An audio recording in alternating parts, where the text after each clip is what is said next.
In this video, we are going to talk about test day. Now, that's something that's easy to overlook in all the flurry of prep that you've been going through, but it's very important because something goes amiss test day, then it can definitely sabotage much of your hard work. So let's start off with something simple, which is book a good time. Now, this sounds a lot easier than it may actually turn out to be. Of course you want 10 in the morning. Well, actually, I'm a kind of an early riser, so maybe you want 12 in the afternoon. Perfect time for you. Or maybe you're an evening person and you want 4. These tend to be pretty common slots, and so they're the ones that usually go first, meaning that people book them and they're no longer available. What you will most likely be stuck with is the 8 a.m. slot. Or you'll be stuck maybe with one of the later slots here because they're not quite as popular as some of the earlier slots such as 12 or even 2 p.m. So how to avoid this is to sign up well in advance. Sign up in advance. Again, easier said than done, especially depending on when you're taking the test. There are peak months for the GRE.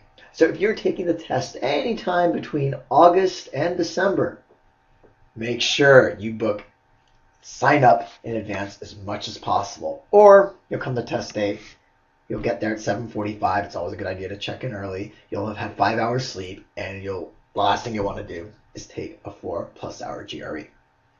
So, book good time, sign up in advance.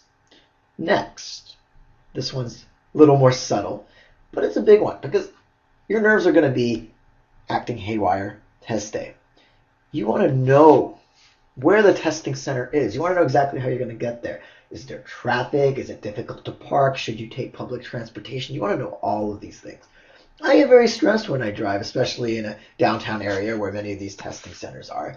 And after a stressful experience driving, especially when I'm running late, I am no mood to take a test. Again, my pulse is jumping out of my skin. Not a good thing. So do a trial run. Go there a little bit earlier, maybe a few days beforehand. Just know what you're dealing with, know the best way to get there. And the actual day of the test, you may want to get there as much as half an hour early. So this is also something that's important because it gives you that buffer so you're not stressed out before the actual test. And sometimes the people at the testing center, they will actually allow you to get there 30 minutes early and even 45 minutes early, meaning that they'll allow you to actually take the test a little bit earlier. So you're not just sitting around for 45 minutes feverishly going through your GRE flashcards wondering what the word trepidation means, which actually means fear. So hopefully there'll be no trepidation. You'll be relaxed as much as it is possible to be, and you'll be able to take the test a little bit early.